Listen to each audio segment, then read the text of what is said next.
Welcome to the Hypnosis NGH Podcast. This podcast series offers a fun and serious look at hypnosis and offers various ideas, discuss case studies, along with NGH educational opportunities.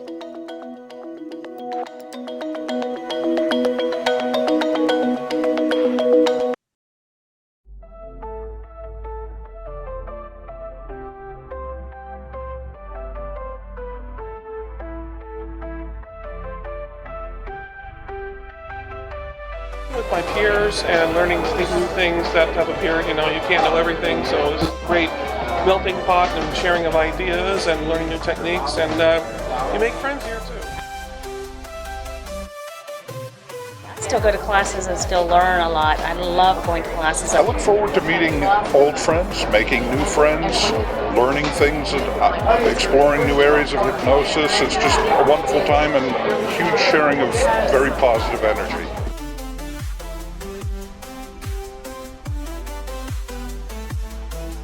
And also all the materials that are available, because I can't retain it all. So it's wonderful to have DVDs, and it's wonderful to have programs and books and such. So there is just so much that I'm looking for every time I come.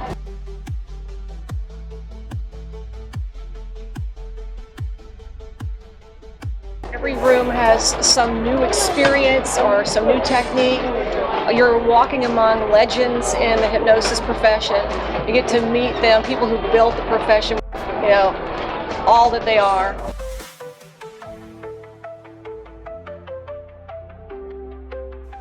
One of the things I like best is just the positive attitude over and over and over. I think hypnotists, just by the kind of person who's attracted to the profession, we're optimists by nature. So you come here and you just get recharged for the next year.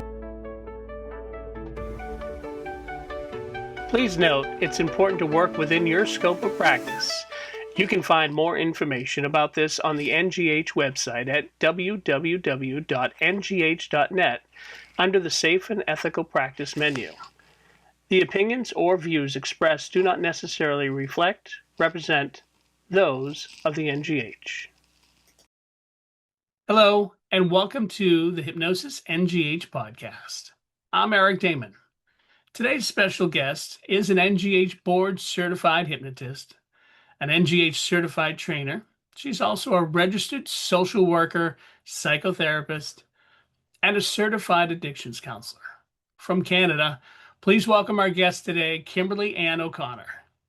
Kimberly, everyone is interested in you because you're so fabulously interesting. How's that? Fabulously interesting? Is that a thing? I dig it. I'll take it. You're from Toronto? Mm-hmm. And where you were born and raised? No, I was born in a little farm town, Stouffville, Ontario. Grew up on a corn farm. Can't say it, but I grew up there, a corn farm. And then I moved to the big smoke when I was in my 20s. So that means what's in your vocabulary? A? A is in my vocabulary for sure. Sometimes I hit a hard A, and it's always embarrassing. I'm trying to wean it out. It's the Canadian thing. And we have a member we've got lots of members in Canada, but and all the time it's a joke, eh? The A is terrible. Also, that I will sometimes hit this horrible accent. And apparently Ontario has some of the most radio work from it in the whole world because we're supposed to have a fairly neutral accent. And there are times where I'll be like just the strongest Canadian accent. So I'm I'm going to hold off on this during this conversation as best I can. No, go ahead. No, It's interesting because folks say I have a New England accent, which I'm not sure what that means, but I'm not sure what it means either. I don't have a Boston accent. No, you have a neutral accent, Eric. You should do some radio. I used to do radio. Right on. Well, it suits you. Back in the day when I was a young guy. Cool. Very cool. Well, you do have a voice for it. Let's talk about you, Canada's top-rated hypnotist. Mm-hmm. Now, you've got all kinds of reviews all over the place. Great stuff, meaning you got lots of them. Yes. So your major client is obviously Canadian, or you've got... No. So thank you first and foremost. Yes, top rated on Google specifically. So that's a metric that I think is important to note. All 5-star, barring 2, and they didn't give me any feedback, which I resent. If you have a 1-star rating, there are 2 1-star ratings. I'd like to know why. But all the rest 5-star, thank God. Yeah, so I work remotely now. I used to do in person, and I enjoyed that paradigm very much, but I was forced into the remote sphere when I adopted our family dog, Lilo. And Lilo needed to be brought, she was geriatric and just the highest of maintenance, and would bark like we were all about to be extinguished. At any point, a dust bunny would roll by, a car would honk, and she would respond to the honk for the next 10 minutes. And so I needed to get creative. And so my returning clients, I moved them to a remote protocol. And then I started bringing on my new clients to a remote protocol. And at first I noticed that the results were parallel, that people were seeing great results consistently still. And now I very controversially believe that the results can be better. I see a superior result. And that might just be with time as well, just sort of finessing the process. But so I'd say the majority of my clients come from Canada, but a big US and UK following as well. Following is sort of an arrogant term, but clients. No, that means you're famous or something. That's what I'm going for. That's absolutely what I'm going for. You want to be very famous, and well, you already are, I guess. So. Well, a quick side note to that. So I once said to someone, I was in a conversation and I said, I really would love to be a famous hypnotist. That's something that's important to me. And immediately he was like, oh no, you don't want fame. You don't want fame. You just want to be great at what you do. You want to reach out to a lot of people. You don't want fame. And I said, can you name a single other hypnotist that you know? And they weren't in this world at all. And they said, no. And I said, well, I guess I am famous. So I've already done it. You've already gotten there. I did it. I'm famous. And it's not so bad. Now, you're also an addictions counselor. Mm-hmm. Yeah. So is most of your time spent on hypnosis, or is it split? Or almost entirely hypnosis. I used to work outpatient parallel to my practice some years ago, but now it's full-time hypnosis. I do bring the addictions counseling framework in certain respects, mostly for the consultation portion, but full-time hypnosis, my bread and butter, the wind beneath my wings. That's a little bit middle there. Okay. Yeah. Oh, that's great. Well, you specialize you do smoking cessation, weight loss, phobias and all of that. All of that. But I'd say in terms of a niche, actually, I have a lot that I want to say today, Eric. I hope that's okay. I'm feeling chatty. So I want to say 2 things. Firstly, I'm in a mastermind with fellow NGH participants and friends, and we have been for 5-6 years now. And I find that it's so fascinating how we all attract certain demographics, and not necessarily intentionally, but I attract high performing, high anxiety professionals where the anxiety has spurred behaviors that are no longer serving them. So I tend 9 times out of 10, I'm working with a anxious, highly stressed, highly successful person who's sick of being a slave to how anxiety has sort of wormed its way into their life. And that behavior, whatever the behavior is. But then the second thing I wanted to say was I have a wonderful Google Ads specialist who is a friend and a former client as well, not breaking any confidentiality because I'm not giving a name. And they said to me, after much running the data for years, we've worked together. And they finally said the big answer to the big question that we talk about a lot in this field, hypnosis is the niche. When we break it down to hypnosis for smoking, hypnosis for weight loss, when we try to, because I get told all the time by business professionals, you got a niche, or business trainers. And it turns out hypnosis, the bucket gets too small afterwards. Hypnosis is the niche, which maybe that'll be interesting for someone somewhere. That is, think about it. That is so true because, you hear all the time when people come to a hypnotist and they say, well, I've tried everything else, Yes. and they can come to you with pretty much anything that they're dealing with. I mean, and it seems that everyone has not their specialty, but they definitely have areas that they excel in, maybe because of their background prior to being a hypnotist. Yes. So yeah, you see that a lot. Absolutely. Yes. And I think it's just continuing to grow, that people are starting to not look at hypnosis as the last choice. They're actually going, I should probably try that first. Isn't that the truth? We're in a beautiful time for the zeitgeist of hypnosis, and it will ebb and flow again, as it always has. There will be a really frightening movie that ruins all of our consultations because that's all we can talk about, or there will be a weird stage hypnosis incident that we'll have to have in our conversations over and over. But this is a golden time right now. It feels good. Yeah, I believe that that's true. I mean, there's so many things that are going on with hypnosis, and it's definitely expanding into different things. Now, with you in Canada, I mean, are you, besides your practice, do you also, do your own podcast or things like that? Oh, thank you for asking. Yes, I do indeed. I have a YouTube channel, Hypnosis. So Consulting Hypnosis Co, which is my business, Hypnosis, 3 Z's apostrophe S. And I focus entirely on sleep hypnosis. I have over 1,000 sessions, all over an hour long now on that channel. And then I'd like to give a little tidbit my sister gave me, and it really changed the game for my content, which was, at first I was focusing on YouTube and I was starting to make some money from it and really enjoying it.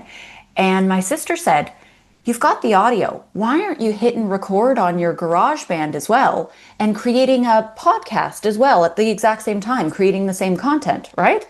And it was a brilliant idea. I just received the distinction of the #1 sleep hypnosis podcast in the world on Spotify.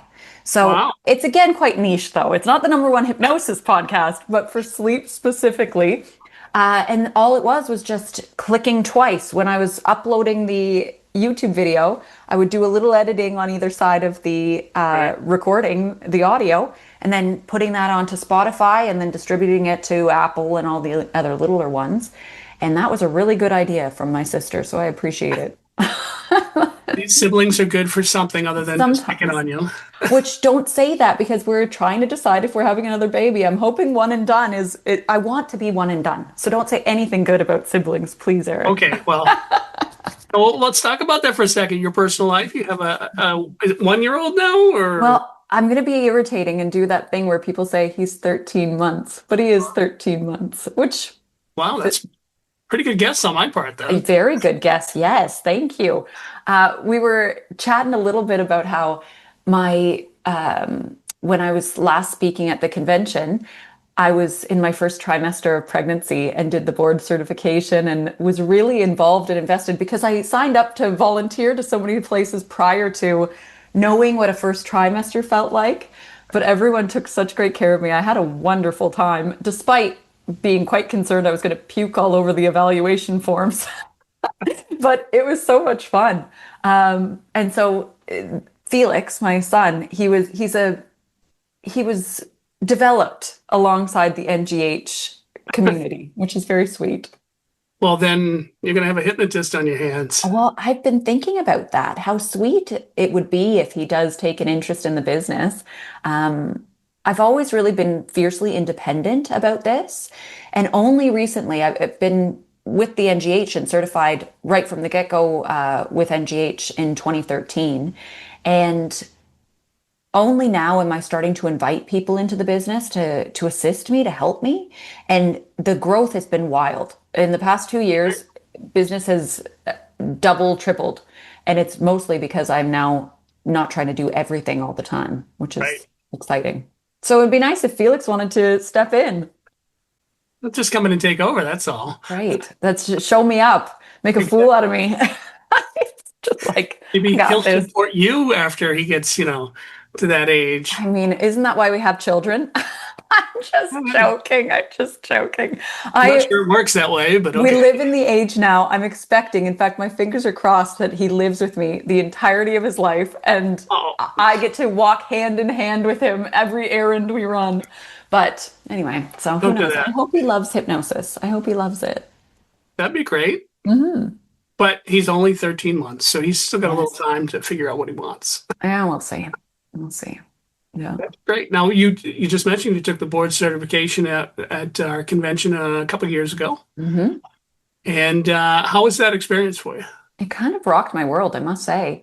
Now, are you going to brag about me, or should I brag about me? Well, I, you brought it up. You might as well keep going. I mean, I guess just because I have the opportunity to say, apparently, I had one of the top 3 exam marks of the history of the 75 plus years of the NGH. So I was very proud of that, considering I don't think blood came into my knuckles the whole time. And it really was shockingly challenging. And I appreciated that. I really feel that the board certification is an earning to be very proud of. It really stretched my memory, my practical, my conceptual, the theory, the ethics. It was so great. And I mentioned this as well, but Patricia McIsaac did the oral exam portion, and we just had a beautiful experience together. I was very nervous, and we went through so many scenarios, and I was tested again, definitely. But by the end of it, we were embracing, talking about motherhood, talking about life in sort of the full spectrum. But the board certification was far more challenging than I expected, in the best way. I was going to say it's definitely not meant to be something you can just get easily and throw it up on your wall. No, absolutely. I'm very proud of it. You should be. That's great. I'm gonna have to check with Maurice about that score that you say you're. No, I know. Don't double check too. I don't want to cross-reference too much. Someone mentioned it offhand, and I was like, I will be telling that on every podcast I go on. Thank you. But I can't double check it. Okay. No, fine. don't double check it. Why? It's like questioning Santa Claus. We all know Santa Claus is real. We don't need to double check. It's okay. True. He is. I tell the story all the time that when I was a kid, my dad used to fill in for Santa because we used to do a thing in front of our house for the town. They would come up with the cars, and Santa would give them whatever, a bag of goodies. And my dad filled in every year for Santa to do that. So it was kind of funny that's how we made you make sure you believed in Santa. Well, your dad, the legend. That's beautiful. With hypnosis and doing it online, how many clients do you see a day, do you think? So I work because of the, actually, I'll map out the day a little bit. So I wake up with Felix, and we have our mornings, and I like it to be nice and easy. And then he has his nap in the morning because he's still little, so he's having 2 a day. And he wakes up around noon, and then hand him off to his dad. My husband's a stay-at-home dad now, so the hypnosis business is generating for us. And so I hand him off, and I do my paperwork, just emailing back, follow-up such as that. And then I'll have clients pretty consistently fully booked from 2 until 6 every day. And I do half-hour follow-ups, hour consultations. And that seems like a great balance right now. Sometimes it actually feels a little bit much, to be completely honest. There are days where I'm like, holy mackerel. But I'm really grateful. It's a dream come true. This is what I've always wanted. And then eventually we're going to pull out the stops on the mornings and such and start filling those up as well. But it's a busy day. There's no time just to hang around and do nothing or talk to me on a podcast. Well, thank goodness that we carved this out. Anything for you, of course. Oh, you're just saying that because it's true. It's true. I mean, yes. So with all that busyness, when do you find time to do anything different? What happens in Toronto, Canada? Well, I'm now in Ottawa, so even less. I have a lot of things to say about that, actually. So, first and foremost, we moved from Toronto. I still have an office there down by the waterfront in Toronto, but I'm starting an office here as well. And moved to Ottawa because I developed this allergy to the city after loving it so much. It's got some zest, let's say that. Zest. And so you're often faced with people who are not supported enough in the community for whatever reason, right? And I just didn't have the resiliency for that anymore. I could do it when it was just me tooting around on the subway and what have you, but after Felix, my amygdala got larger, which is apparently supposed to happen, but I can't watch a scary movie now to save my life. So we moved to Ottawa, where Brendan's family is, and it's just been so lovely. It's a beautiful, soft, sweet place, capital of Canada, but a lot less going on. So not much is sort of the answer. I was saying yesterday, because I'm very metrics motivated. If 1 month goes a certain way, I'm ready to build on the next month. And so I get really excited by metrics, but I think it's time to do the white person in her 40s thing and start playing pickleball, because I need some extracurriculars. I'm downstairs after we finish the day and Felix is put to sleep. I'm just looking at spreadsheets and follow-ups of, okay, I could, this person never responded then, I'm going to email them again. And so I need a bit more fun, Eric. It's time. Well, pickleball will do that. I've never tried it. Nor have I. I'm putting all my eggs in the basket of pickleball. I'm also sober, so I have no outlet there, which is a real shame. So I think pickleball. Pickleball. Why not golf or something? Well, because we have to do it at the end of the day. I mean, even pickleball, where are we doing this? In the living room? Well, no, pickleball, that's the big thing now, is there's all these indoor pickleball places up here in New England. Huh. Well, maybe we're I'm surprised they're not in Canada yet. I think they're somewhere. We're honestly getting to know the place still. Ottawa's big. It's a sprawl. And so we're getting to know our little pocket, but I have no idea where pickleball is, in conclusion. I don't know. So I'll just start practicing downstairs in the basement against the wall. You should be watching pickleball videos so you know exactly what to do. Right. Or just vacation in Florida, because everybody plays pickleball in Florida. All right. Sounds nice to me. All right. Well, that's Don Lawton. He lives in Florida. Yeah. I'll ring him up. Say I'm your favorite certified instructor. And he'll be like, sorry, who? No, I don't know if he plays pickleball, but we'll ask him. Okay. He's a busy guy, though. I don't know. Well, like you were just saying, you need an outlet. You need to do something different. Anyway, so I think I might be a bit of a workaholic, honestly. I do love it, but I need to do something fun. That's well, then you can, as you get older, this is what I find out with all my friends. They like to mow the lawn because it gets them away. Oh, geez. You don't want to do that. I mean, I guess we did just put in garden baskets in the back. And so we're so excited. Every day we go out and we just got a flower on our pepper. And it's so exciting. Oh. Yeah. So I love karaoke. So side note, I love karaoke. So I try to do that as often as possible. But Ottawa needs a few more. If anyone's listening from the Ottawa area, can you please kickstart a karaoke smorgasbord? Because I would really love to go regularly. I love karaoke. Okay, I have to ask the question. You brought it up. What's the go-to song in karaoke for you? Oh, Bad Romance, Lady Gaga. Do you know that song? Yes, I do. Yes, I love that. And then I love Simply the Best, Tina Turner. Oh, yeah. I love another Tina song, Missing You. What else? Oh, I love singing Crying, Aerosmith. Oh, Aerosmith. Yeah. Mm-hmm. They're from New England? Oh, hey, they're incredible. I love Aerosmith. I used to live in Miami for a short period of time in my early 20s. And I worked at a bar that was replicating Coyote Ugly. So we would serve and then we would stop and sing songs and dance and such. And you got up on the bar and...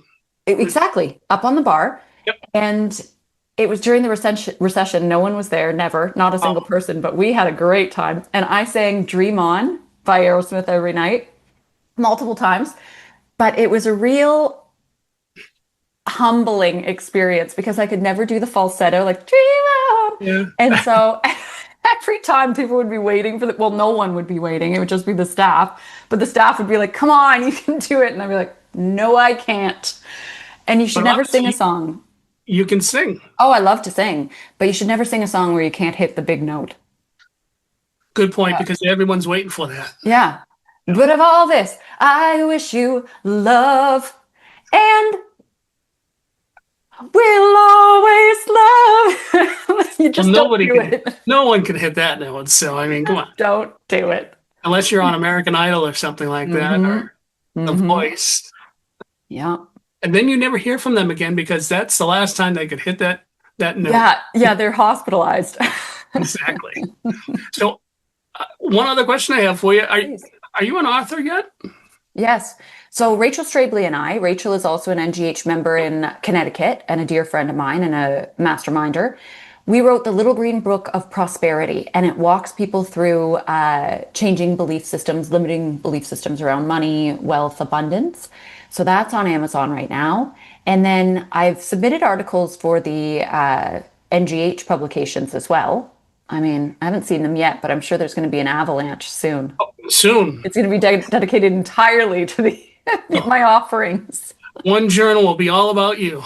I hope so. That's what I keep emailing. And then we did the post-convention a business training, Christy Cowgill and I, a few years ago. And so we hope to get back on the horse there as soon as possible, as soon as I can leave without crippling postpartum anxiety, which there's hypnosis for that. But I was going to say there's hypnosis for that. I got to lean in. Right now, I've just been staring at the wall or staring at my spreadsheets when I get off work. So Dreaming of pickleball, we know. Yeah, I know. At least something like pickleball, something super fun. I hope it's super fun. It might not be. Do you know what I started doing a few days ago? I lifted a weight for the first time, and I really was expecting to love it. I was thinking, this is going to be my thing. I'm going to get so fit. I'm going to so enjoy this weightlifting thing.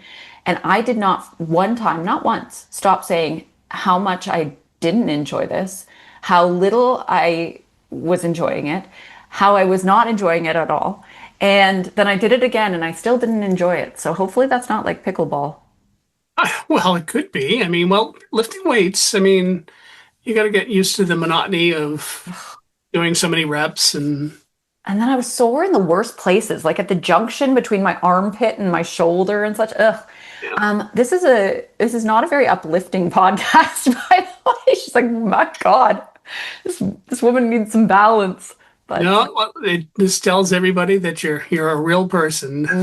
Obviously, what you do in hypnosis is you help lots and lots of people, and yeah, you gotta have an outlet. So why not on our podcast? Well, indeed, and honestly, the cobbler's son has no shoes in certain respects. I used to listen to hypnosis sessions every single night, and then I did a thing called having a baby, and all of a sudden, as soon as my head hits the pillow, I'm not pressing play. I'm absolutely in a new dimension, fast asleep.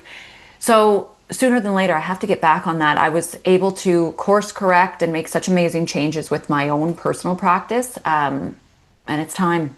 It's obviously time. Well, I mean, having a child does take a lot out of you. No doubt. It's been quite a ride. A beautiful ride.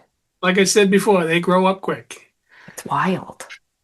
I don't know what to think about that. He's walking now, and today did his first just independent, like sort of tooting around from place to place, and he's so proud. It's so sweet, and we're so proud of him. Oh, you'll enjoy all these moments, and make sure you take all kinds of pictures. That's here. Yes. Because believe it or not, you go back to them, and then I find myself doing the thing that my parents did to me all. Do you remember when? Aww. When you go, yeah, I do. Mom. Or no, I was 3, Mother. Yeah, but that's so sweet. How beautiful. I mean, what a gift to get to witness. Oh, absolutely. Yeah, it's beautiful. And you're a great mom. So. Thank you. That's very sweet. Thank you. Well, I appreciate you talking to me on this podcast. I mean, I will keep bothering you to find out how the pickleball is going or the karaoke. I'm hoping I'm going to be a national champion at both.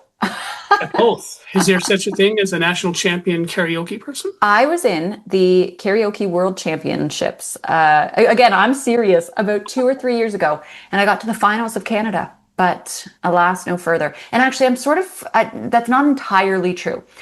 Finals of Ontario, and then you were supposed to go to Calgary, and I couldn't because I was pregnant? No, I don't know. Anyway, whatever. There is, and I did not even come close to winning it. So there's that. Well, even so, I mean, that's something to be said there, right? Well, and then afterwards, for weeks to months, it actually ruined karaoke for me because during the competition, it was again weeks to months that you were so focused on costume and choreography and song choice and tone and all the, whatever. And so afterwards, I found myself evaluating, which is the lamest thing in the world, right? Like nobody detests the person more than the person at karaoke who takes it far too seriously. But that was me. So I made a decision, and I still uphold it, that I never sing the same song twice unless it's like, I don't know, actually, no, pretty much. So I have my favorites, but I try to sing a song that I've never sang before every single time because it gets you out of your head. And you can enjoy the thrill of karaoke again. I'd be one of those karaoke people who would just start humming because I don't know the words or I can't see the screen. Oh, well, they could bring the screen closer for you. It's called accommodation. Come on now, don't make me sound that bad. Well, a good hum goes a long way, honestly. It's a soothing thing. It's good for the vagus nerve. A good fill-in, Yeah. Takes up room and stuff. But now an instrumental version of Dream On without the falsetto Dream Ons. Yeah. Come on, I can't do the falsetto. I can't do any of it. You can do everything, but let's leave it to, oh my gosh. Oh, Steven Tyler. Thank God. I was like, I've lost his name. Steven. That's been the day. We'll leave it up to him exactly. Yeah. He, of course, is not in New England anymore. He's in California, but as they all tend to be. What's going on in California? It's that water, that sunshine. Creme to the creme. But it's right on the San Andreas fault line and all that sort of stuff. Like that doesn't. You just don't know. I don't know, man. That's one of the real perks of Canada, particularly Ontario, is that we've got no alligators. We have no sharks. We have very few earthquakes. Tornadoes have upped a little bit in our tornado incidents, but very rarely, mostly novelty tornadoes. They don't do anything. No hurricanes. I just like that. You jump into a lake, maybe a leech, which are very creepy, but that's it. And it's cold all the time. Cold all the time. It takes a long time for things to thaw out, but we're hot now. We're getting there. It's beautiful. Thanks to Canada, New England gets cold and has all kinds of storms. It was our fault. I didn't know it was our fault. It's always Canada's fault. Well, I'd like to formally apologize. Well, thank you for that. I appreciate it. I hope you accept it. Well, I appreciate you talking to me about all kinds of stuff. Anytime.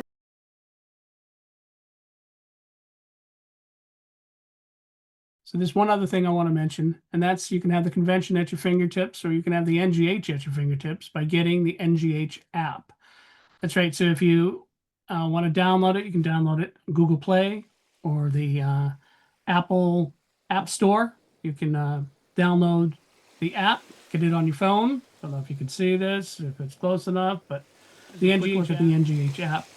And the great thing about it is that you can look at all the presentations that are being done at the convention. You can also see which room your presentation is in and what's up next, the whole schedule. And you can download the NGH app, and that will help you at this year's convention.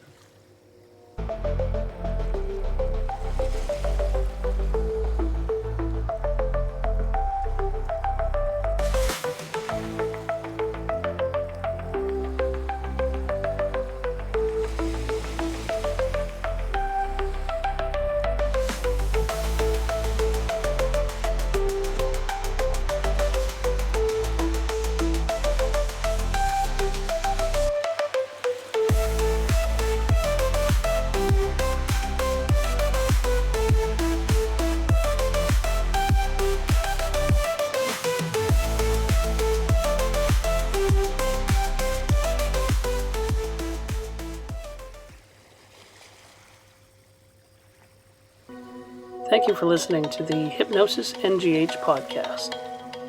You're welcome to share your ideas for future podcasts by emailing us, nghpodcast@ngh.net.